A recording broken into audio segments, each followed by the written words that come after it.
Hi everyone, in this tutorial we will learn about HTML forms। अगर हम HTML forms की बात करें कि हम HTML forms को कहाँ यूज़ करते हैं, अगर मैंने कोई एक वेबसाइट डेवलप की है और मैं चाहती हूँ यूज़र अपना डाटा इनपुट करवाए मेरी वेबसाइट पर, जैसे कि हमने बहुत सारी वेबसाइट्स देखी होगी जिसमें हमें लॉगिन करना पड़ता है। अब जैसे फेसबुक है, उस पर भी हमें लॉगिन करना पड़ता है, रजिस्टर करना पड़ता है, तो वो हम कैसे करते हैं with the help of HTML forms. सबसे पहले अगर हम बात करें कि HTML फॉर्म्स कैसे बनते हैं, कैसे हम HTML फॉर्म बना सकते हैं, तो सबसे पहले तो हमें उसमें फॉर्म एलिमेंट का यूज़ करना होता है। फॉर्म एलिमेंट हम क्यों यूज़ करते हैं, वो एज अ कंटेनर काम करता है कि बाकी जितने भी एलिमेंट्स हम यूज़ करेंगे कोई भी फॉर्म बनाने के लिए, तो वो विद इन हम फॉर्म एलिमेंट यूज़ करेंगे। ये एक तरह का कंटेनर है जिसके अंदर हमारे पास लेबल एलिमेंट, इनपुट एलिमेंट और भी बहुत सारी चीज़ें आती है जिसकी हेल्प से हम एक अच्छा फॉर्म HTML फॉर्म बना सकते हैं। उसके बाद अगर हम बात करें लेबल एलिमेंट की, लेबल एलिमेंट का क्या काम है कि अगर हमें लेबलिंग करनी होती है किसी भी इनपुट एलिमेंट की, अगर हमने कोई भी एक इनपुट बॉक्स बना लिया, ठीक है, हमें वहाँ पर एंटर करवानी है ईमेल, तो हमें कैसे पता चलेगा या यूज़र को कैसे पता चलेगा कि वहाँ पर ईमेल एंटर करवानी है, तो उसके लिए हम क्या करते हैं, लेबलिंग करते हैं। अब आता है हमारे पास इनपुट एलिमेंट। ठीक है, अगर हम इनपुट एलिमेंट की बात करें तो इनपुट एलिमेंट क्या करता है, एक टेक्स्ट बॉक्स क्रिएट कर देता है जिसके अंदर हम अपना डाटा इनपुट करवाते हैं। इनपुट एलिमेंट हमारे पास बहुत तरह का हो सकता है, जैसे input type equals to text, अगर हमें टेक्स्ट इनपुट करना है। Input type equals to radio, अगर हमें रेडियो बटन्स बनाने हैं। Input type equals to check box, अगर हमें चेक बॉक्सेस बनाने हैं। Input type equals to button, input type equals to email. हमारे पास ऐसे बहुत तरह के टाइप्स होते हैं इनपुट में। अब अगर हम इसका एक प्रैक्टिकल एग्जाम्पल की बात करें, अब हम क्या करेंगे, सबसे पहले एक नया पेज क्रिएट करना है VS कोड में, जो कि मैंने तो क्रिएट किया हुआ है HTML2forms.html करके। ठीक है, लेकिन आप लोगों को क्या करना है, सबसे पहले एक HTML का एक पेज क्रिएट करना है सबसे पहले। उसके बाद आपने क्या करना है, जो बेसिक कोड होता है HTML का वो लिखना है। उसके बाद अगर हम चाहते हैं कि हमें कोई एक फॉर्म क्रिएट करना है, तो सबसे पहले हम क्या देंगे, फॉर्म टैग का यूज करेंगे। इसमें हमारे पास लिख के आ रहा है फॉर्म एक्शन। तो एक्शन का क्या काम होता है कि अगर हमने कोई भी डाटा इनपुट करवाया है हमारे फॉर्म्स में, ठीक है, वो कहीं ना कहीं जाकर सबमिट होता है। तो जब भी हम बैकएंड लैंग्वेजेस का यूज करते हैं, तो हम क्या करते हैं कि ये जो फॉर्म का जो डाटा हमने इनपुट करवाया है यूजर से, वो कहीं ना कहीं किसी एक डाटाबेस में स्टोर हो जाता है। तो यहाँ पर हम उस पेज का नाम देते हैं जहाँ पर हम डाटा स्टोर करते हैं। लेकिन अभी हमें सिंपल फॉर्म बनाना है तो हम यहाँ पर हैश का यूज करेंगे। अब अगर हमें चाहिए कि हमारा जो फॉर्म है, फॉर्म के बाहर हमें एक हेडिंग चाहिए जिसको हम क्लास देंगे हेडिंग। अब इसमें हम क्या लिखेंगे, लॉगिन फॉर्म।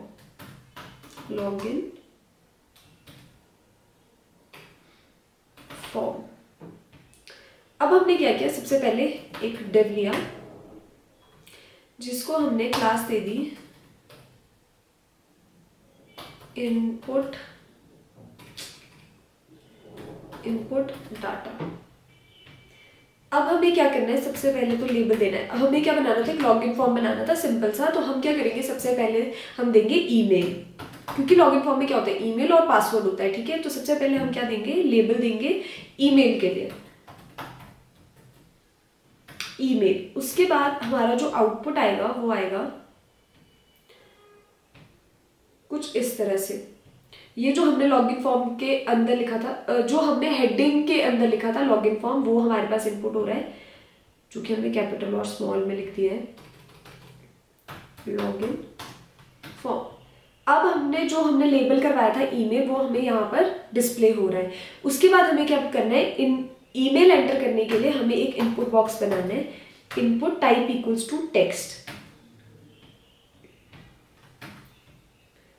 तो हमारे पास क्या हो गया, हमारे पास यहाँ पर बनकर आ गया एक इनपुट बॉक्स। ठीक है, जिसमें हम टेक्स्ट एंटर कर सकते हैं। अगर हम चाहते हैं कि यहाँ पर हमारे पास लिख कर आए कि एंटर योर ईमेल, तो हम क्या करेंगे, यहाँ पर एक प्लेस होल्डर लगा देंगे जिसमें हम लिखेंगे एंटर योर ईमेल। यहाँ पर हमारे पास लिखकर आ गया एंटर योर ईमेल।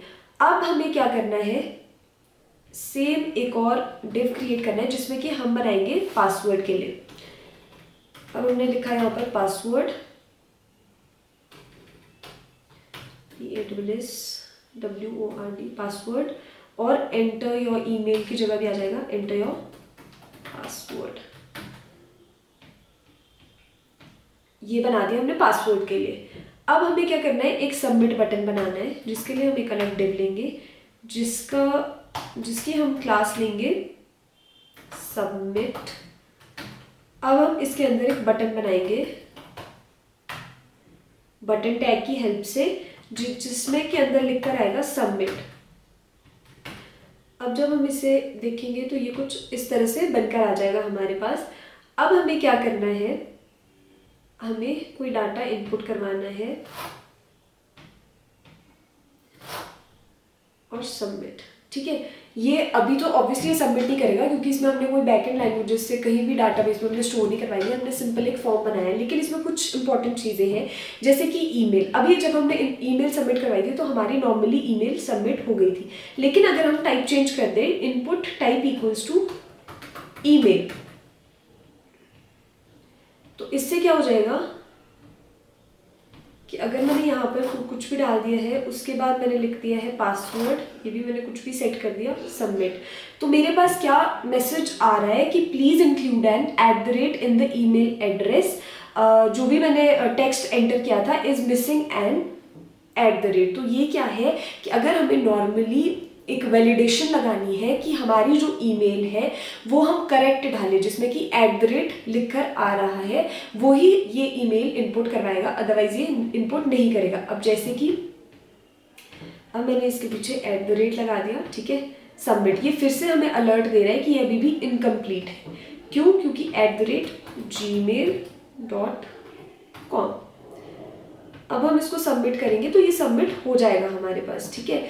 लेकिन अब हम अगर बात करें पासवर्ड की, तो जो पासवर्ड है हमारे पास, पासवर्ड भी क्या होता है कि जब हम एंटर करते हैं ना पासवर्ड, तो हमारे पास क्या आता है कि हमारा जो पासवर्ड है वो हमें डिस्प्ले नहीं होता। वो क्यों नहीं होता? अगर हम यहाँ पर लिख लेंगे input type equals to, text की जगह input type equals to password, तो हमारे पास क्या होगा,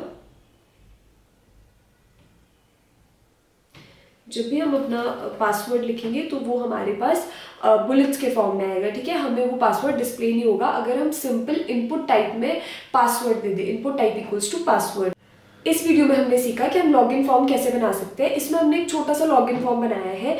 हम इसकी CSS, जब हम CSS ट्यूटोरियल स्टार्ट करेंगे तो उसमें एक अलग से वीडियो आएगी कि फॉर्म जब हम लॉगिन फॉर्म बनाते हैं तो उसकी CSS हम कैसे करते हैं, या फिर हम कोई भी वेब पेज लेंगे उसमें हम कैसे CSS ऐड करते हैं। लेकिन अभी के लिए हमने सीखा कि हम एक नॉर्मल सा लॉगिन फॉर्म कैसे बनाते हैं, कैसे हम डाटा इनपुट करवाते हैं फ्रॉम यूजर्स, ठीक है। अब हमारे पास जो नेक्स्ट वीडियो आएगी उसमें हम एक फॉर्म क्रिएट करेंगे जिसमें कि हम जैसे अभी मैंने बात करी थी इनपुट टाइप रेडियो बटन्स की या फिर चेक बॉक्स की, ठीक है, तो वो हम कैसे क्रिएट करते हैं, या फिर हमारे पास कुछ फॉर्म्स होते हैं जिसमें हमें सिलेक्ट करने की ऑप्शन भी आती है, ठीक है, तो वो सब हम कैसे क्रिएट कर सकते हैं, वो सब चीज़ें हम सीखेंगे। मतलब जो नेक्स्ट वीडियो होगी वो पूरी वीडियो होगी इनपुट टाइप एलिमेंट्स पर, कि इनपुट टाइप एलिमेंट्स हमारे पास कौन कौन से होते हैं और वो कैसे यूज होते हैं। So thank you.